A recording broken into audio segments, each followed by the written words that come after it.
Thank you so much. So I'm just assuming you can all hear me. So hi, I'm Lucy. It's nice to meet you all. I'm really sorry that I can't be there in person. I didn't want to make you all sick. So I'm going to be talking about my PhD work, which is using game technology to teach emotion regulation strategies. I'm a PhD student over in Cambridge, and my PhD is funded by a video games company called Ninja Theory. So just up top, I wanted to get all of my thanks done at the beginning so that you remember them all. So none of this would be possible without all of my amazing collaborators, specifically Paul Fletcher, who's my boss, and Johanna Finneman and Grace Leone, who helped me design and run experiments. So everything I'm talking about today is very much a joint effort, as well as all the excellent people at Ninja Theory, who not only fund me, but also help design and create all of the studies that I run. So just a little bit of what I'm going to talk to you about today. I'm going to do a little bit of background on anxiety and stress research, and specifically looking at how we can control stress through the body.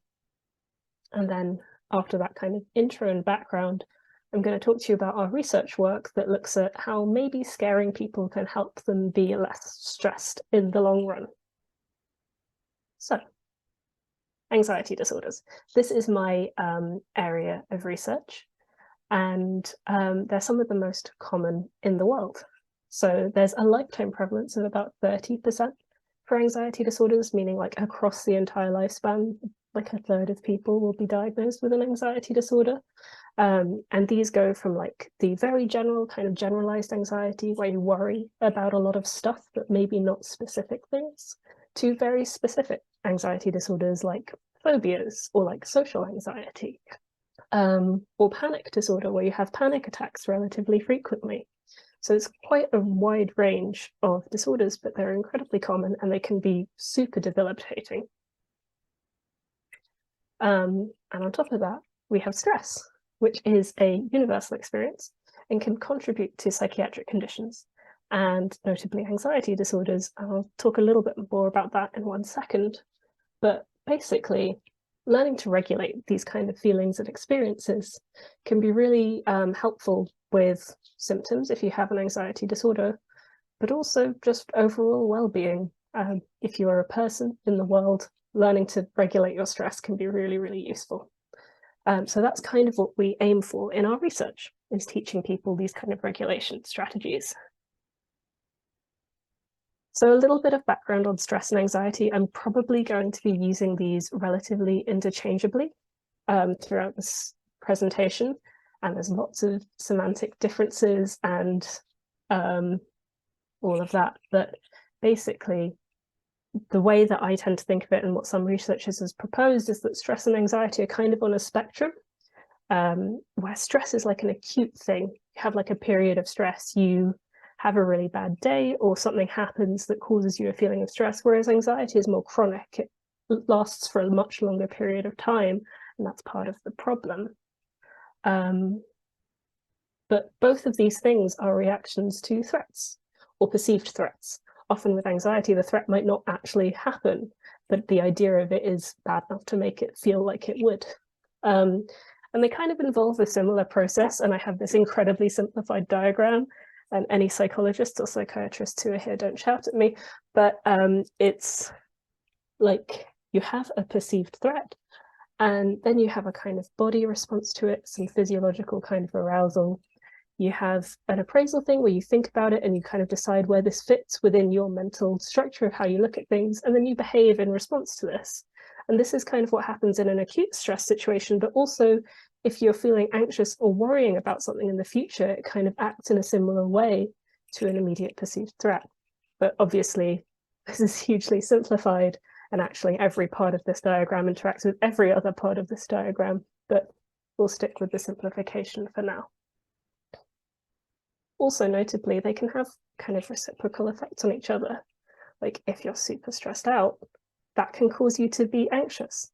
Say you've got way too much work to do and you don't feel like you have the time or the resources to do it.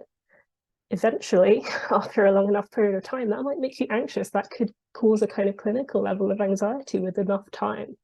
And that's when it becomes kind of this movement along the spectrum from stress to anxiety. But also, if you're anxious, that makes you much more vulnerable to everyday stress. So it's a long way to say that I'm going to be using these terms relatively interchangeably.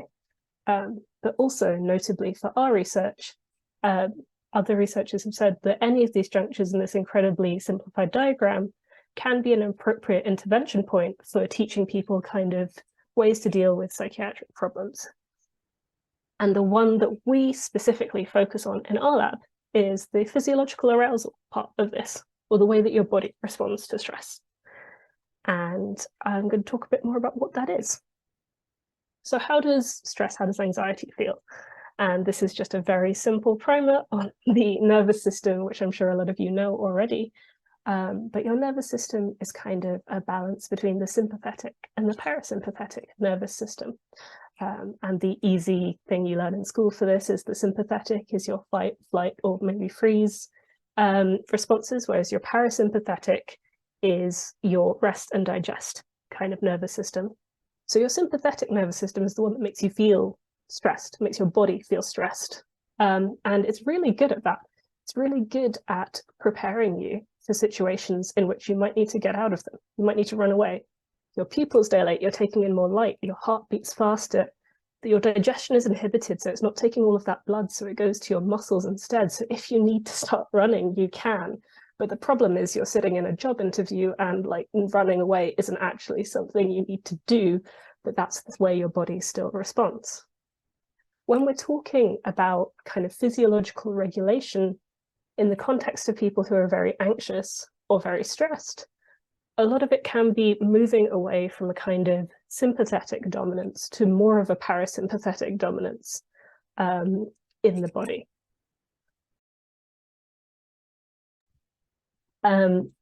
So that's what we're kind of aiming for, is helping people learn techniques to move from a kind of sympathetic dominance to a parasympathetic dominance. So, targeting physiological symptoms of anxiety. So we can reduce these kind of bodily sensations of anxiety, which can really help with people's anxiety symptoms. And if you go to a therapist, if you're going to therapy for your kind of anxiety or your stress, this is often something that's kind of done, something that they suggest that you do, where you learn a technique that's meant to try and kind of regulate your physiological responses. So often this is a breathing technique, which can be a variety of different things. But the idea is you learn it, you practice it, and then you apply it in stressful situations, which makes sense. You learn to regulate your body, and then when you're stressed out, you actually do it. I think one of the problems with this is you might learn this in your therapeutic setting, like you might learn this with your therapist, but then everything past that is usually self-motivated. So the practice you might have to do at home, and then the application to stressful situations is usually not done in any kind of therapeutic setting. They might encourage you to do it, but they can't often make you do it. And I think all of those things really require a lot of motivation.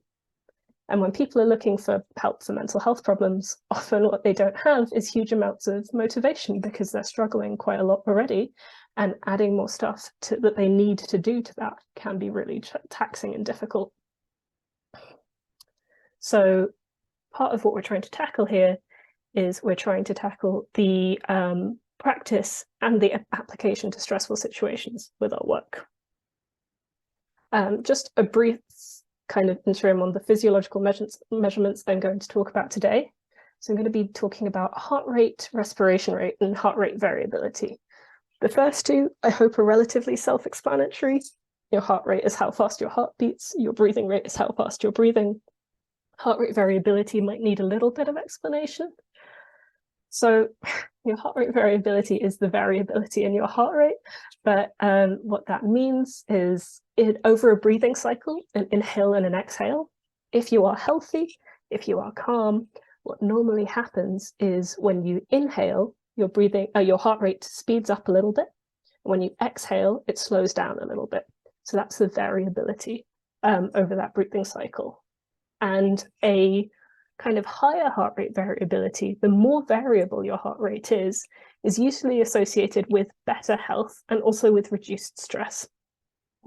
whereas a lower heart rate variability, which is less variable, is usually associated with worse health and more stress. If you're someone who's quite like in tune with their heart rate, you might have actually felt this before. When you feel quite stressed, you kind of feel your heart going like boom, boom, boom, boom, boom, boom, boom. There's not that much variability. Whereas if you're like meditating or doing breathing work or something like that, on that inhale, you can usually feel that speed up and feel that slow down. If you haven't tried it, you should try it. It's interesting. So one of the ways that we can help people target the physiological experience of anxiety is through biofeedback.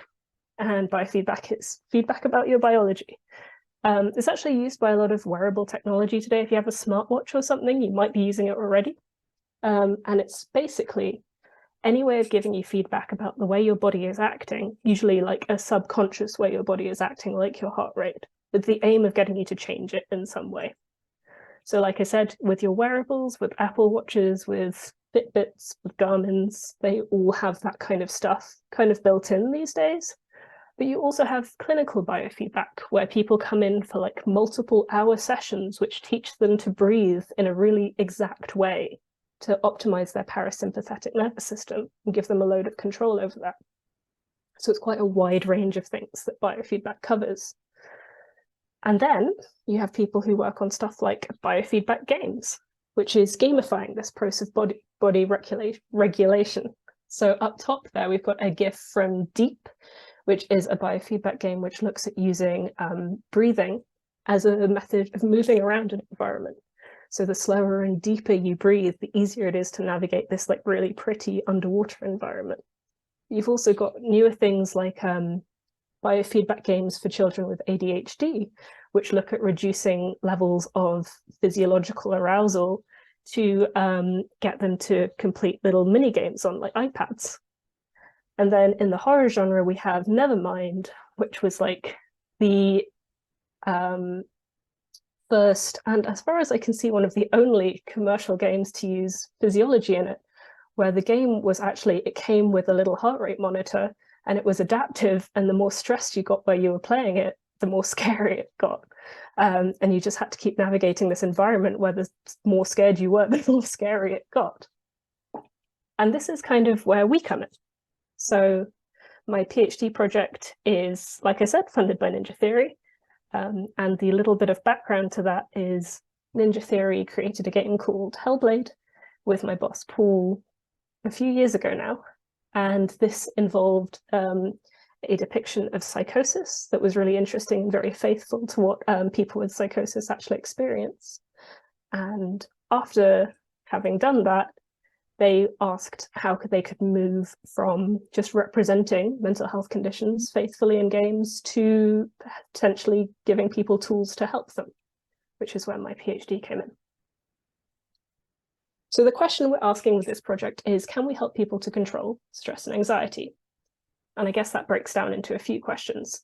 First, if we want people to control stress, we need to make them stressed reliably. We need to be able to make them stressed so we can make them control it. Then we want to see if we can teach people a physiological relaxation technique, and then we want to get them to apply it to a stressful environment. So very much that same thing as people are taught in therapy, but with an emphasis on the application to stressful situations.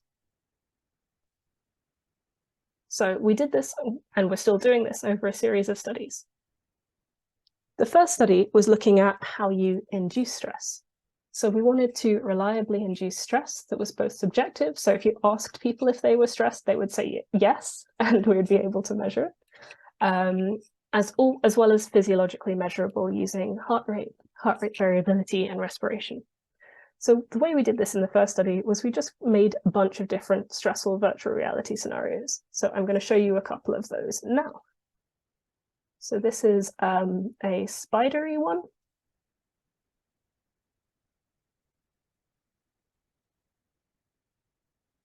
It's not my favorite.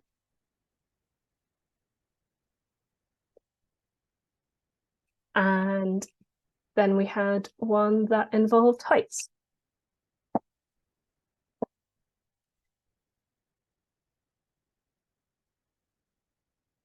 And basically for the study, what happened was people came in And they sat down and we asked them to do a bunch of questionnaires.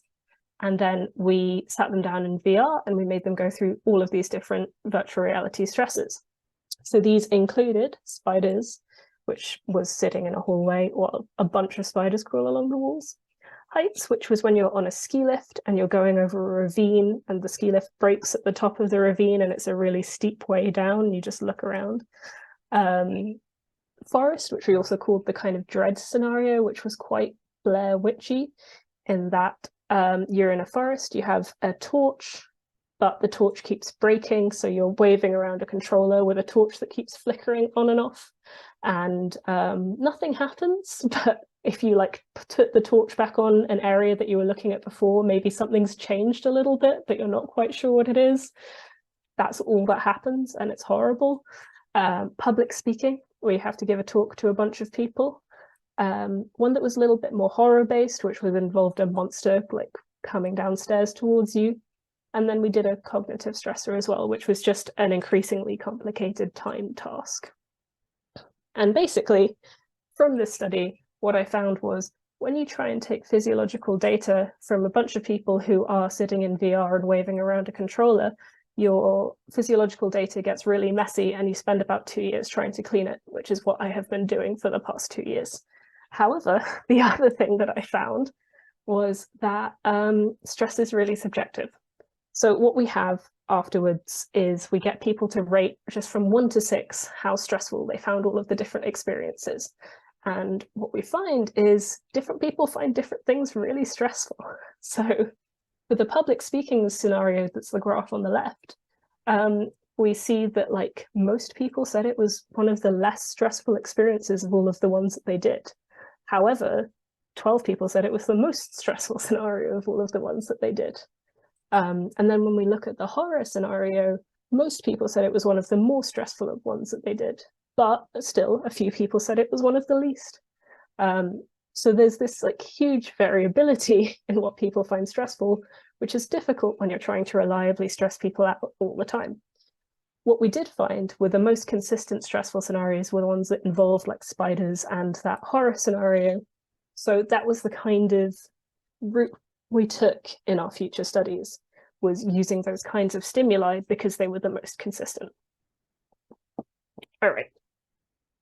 So study 2, controlling stress. So we figured out that this kind of horror route is the way we're going to try and stress people out. So what do we do with that now? So this is the study in which we introduced biofeedback. So our aim was to teach people a physiological regulation strategy and basically get them to apply this in a stressful situation. And for both of these things, we wanted to tie their performance to a kind of gameplay aspect of the experience. So the way that this study worked is basically we had our participants, they came in, we got them to do a bunch of questionnaires. We sat them down and took some baseline physiological measurements, so that heart rate variability and respiration data from them. And then we got them to go into virtual reality and we sat them down in a boat. And in the boat, it's really nice and calm and it's just a breathing experience that you learn. The only thing that you need to do on this boat is breathe. And you have a voiceover that's guiding you through the breathing process. And the boat moves forward, it's slow and gentle and nice, in accordance with how much you're able to slow down your heart rate doing this breathing exercise. So if you're really good at it, you can actually finish the scenario a bit faster than someone who takes a little bit longer to learn it. So that's how we tie this into kind of gameplay. This was our idea of kind of teaching people this regulation strategy. And then what we did after that is we throw them into the scary environment, which is a dungeon. And the idea of this dungeon is it is a place where you are basically being hunted by a monster who can't see you, but he can hear very well. And the way that you avoid being found by him is by regulating your physiology, by keeping your heart rate low, by applying the breathing technique that we just taught you in the boat. So this is our stressful situation. And if you keep your heart rate low, you won't be found by this monster and you'll survive the dungeon. Whereas if your heart rate gets too high, he might find you and you might lose the game. After that, we got them to do a few more questionnaires and then we sent them home. But I will show you a couple of clips of these now. I don't know if you'll be able to hear the audio, so If someone could just like wave at me if they can hear the audio, that'd be really great. Oh yeah, and so yeah, the boat is trying to encapsulate this kind of learning and practicing, and then the dungeon is very much the stressful situation. So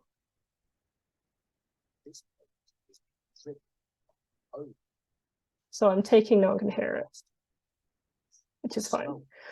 But so we have this boat, and we have people being told what they need to do on it.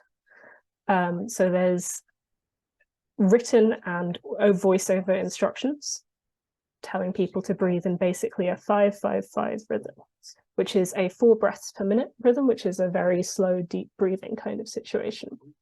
We also have these kind of particles on the screen that contract and expand as people are meant to be breathing in and out as more of a visual guide, as well as on the front of the boat here, you can see that they've got their heart rate being actually shown to the participant as well. But it's all very nice and calm and relaxing. So this is how we ask them to learn the breathing technique. And then we put them in the dungeon. And I'm just going to play this here.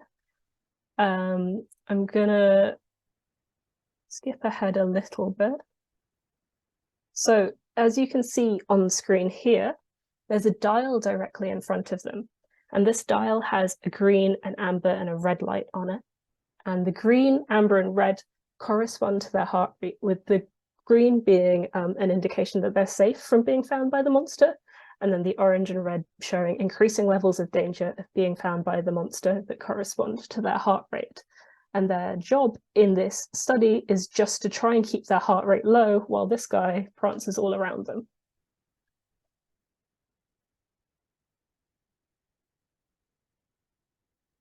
And it's a shame you can't hear the audio because it's pretty horrible.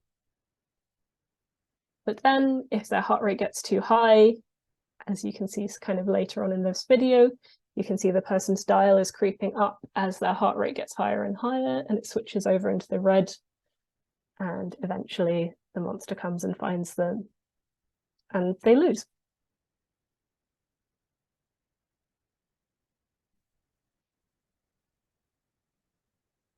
Which is not very fun. So as a reminder, the physiological measurements that we took for this were heart rate, breathing rate, and heart rate variability. And our hypotheses for these studies were basically, we have people's data at baseline, so before they do any of the VR stuff, during the boat, and during the dungeon.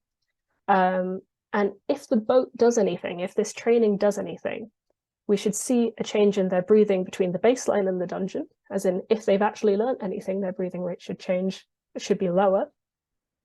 There should be a corresponding decrease in heart rate and an increase in heart rate variability. So those were kind of our hypotheses for if the boat works, these things should happen. And basically what we find is for breathing rate, that's definitely true. So on the graph on the left, we can see the breathing rate. So at baseline, you have like a really wide range of people from like 5 breaths a minute, which is very low, to like 26 breaths a minute, which is very high. But all of them show a reduction between baseline and dungeon, which is great. We try to teach them the thing, and they're learning it, and they're doing it. And then we also show an increase in heart rate variability between baseline and dungeon for most people, which is also great, because that kind of gives us an indication that there's a little bit of a shift towards a more parasympathetic activation. However, I don't have a graph for this, but what we don't see is a decrease in heart rate, which is maybe a shame, but I think the increase in heart rate variability is still really cool for us. So 2 out of 3. We also found in some of the questionnaires that we asked people before and after is that we asked people some questionnaires about mindset, which is basically whether they think their anxiety is like a fixed or changeable thing about them. After having done this experiment, people were more inclined to say that they thought their anxiety was something that was changeable as opposed to something that was fixed, which I thought was really cool. It wasn't actually what we went in looking for, but it's something that we found. So this was statistically significant, but I'm not sure whether this would be clinically significant. I'm not sure if this would like cause a great change in people's lives, but it was significant in our results, which is really cool. So as I said, we got 2 of our 3 hypotheses, and I think we did a decent proof of concept that we can do this in a kind of gamified virtual reality situation.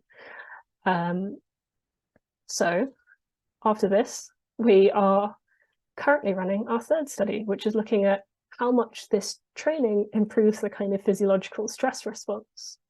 And I spent a really long time putting together this slide on the structure of it, and then I realized it was completely incomprehensible. So really forgive me, but basically we have a 2-session study where in blue you have our control group who come in for session 1, they do some questionnaires, we take some measures from them and then they leave.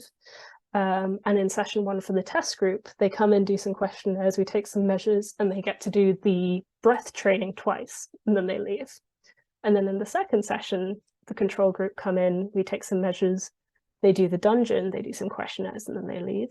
Whereas for the testing group, they come in, they do exactly the same thing, but with 2 more of the boat training. So basically the summary of it is that the control group don't do the boat at all, and the training group do the boat 4 times over kind of 2-session period, which is a week apart. And we want to see what the impact of that is on their results in the dungeon. And we also do kind of mental health questionnaires before and after to see if there are any impacts of these, of doing the stuff on their mental health questionnaires.